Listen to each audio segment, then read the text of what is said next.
ನೀವು ಮೊದಲಿಗೆ ಮಾತಾಡ್ಬೇಕಾದ್ರೆ ಬಿಗ್ ಬಾಸ್ ಎಲ್ಲ ಕಡೆ ಚೆನ್ನಾಗಾಗ್ತಿದೆ, ಸೌತು ನಾರ್ತು ಎಲ್ಲ ಕಡೆ ಚೆನ್ನಾಗಾಗ್ತಿದೆ ಅಂತ ಅಪ್ರಿಷಿಯೇಷನ್ ಬಂತು. ನಾನು ಆಗಲೇ ನನ್ನ ಕಲೀಗ್ ಶಾರದಾ ಅವ್ರದ್ದು ಹೇಳಿದಾಗೆ ನಾನು ಸುದೀಪ್ ಸಾರಿ ಕೇಳಲ್ಲ, ನಿಮಗೆ ನೇರವಾಗಿ ಕೇಳ್ತೀನಿ.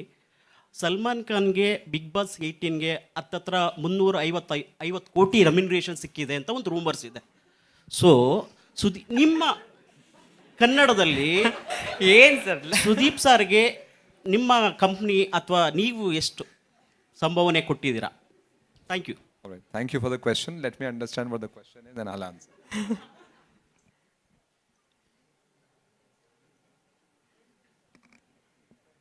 ಆಕ್ಚುಲಿ ಒಳ್ಳೆ question.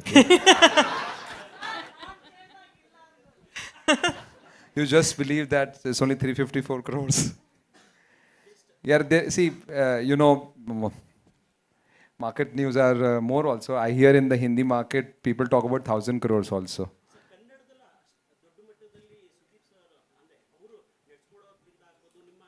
Yeah, they are so valuable. Wait. Let him talk in the mic.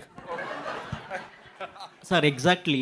But ಅಲ್ಲಿನ ನೋಡುವಂಥ ವ್ಯೂವರ್ಸ್ ಆಗಿದ್ರು ಕೂಡ ಕನ್ನಡದಲ್ಲಿ ಈಗ ನಾವು ಬೇರೆ ಭಾಷೆಯಲ್ಲಿ ತೊಗೊಂಡಾಗ ಕನ್ನಡ ಬಿಗ್ ಬಾಸ್ ಹಿಂದಿ ಆದಮೇಲೆ ಸಕ್ಸಸ್ಫುಲಿ ಆಗಿದ್ದು ಕನ್ನಡದಲ್ಲಿ ಅತಿ ಹೆಚ್ಚು. ಅದರ ಕಾಂಟ್ರಿಬ್ಯೂಷನ್ ಸುದೀಪ್ ಸರ್ದು ಇರುತ್ತೆ, ವಾಟ್ ಎವರ್ ನಿಮ್ಮ ಕಂಪ್ನಿದು ಇರುತ್ತೆ, ವಯಕಮ್ ಅದು ಇರುತ್ತೆ. ಸೊ ನಾನು ಜನರಲಿ ನೀವು ಆಗಲೇ ಹೇಳ್ದಂಗೆ ಒಳ್ಳೆ ಚೆನ್ನಾಗಿ ಎಲ್ಲ ಕಡೆ ಹೋಗ್ತಾ ಇದೆ ಅಂದಾಗ, ಸೊ ವಾಟ್ ಅಬೌಟ್ ಸಂಭಾವನೆ ಅಂದರೆ ರೆಮ್ಯುನೇಷನ್ ಎಷ್ಟು ಕೊಟ್ಟಿರ್ತೀರಾ ಅಂತ, ಅಂದರೆ 11. In short is telling sir Prashant, ನಾನು ಹೇಳ್ತೀನಿ ಬಿಡಿ.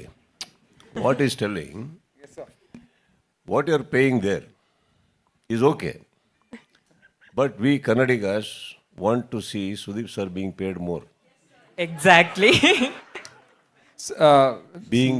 Being my younger brother, today I understand the value of having a brother.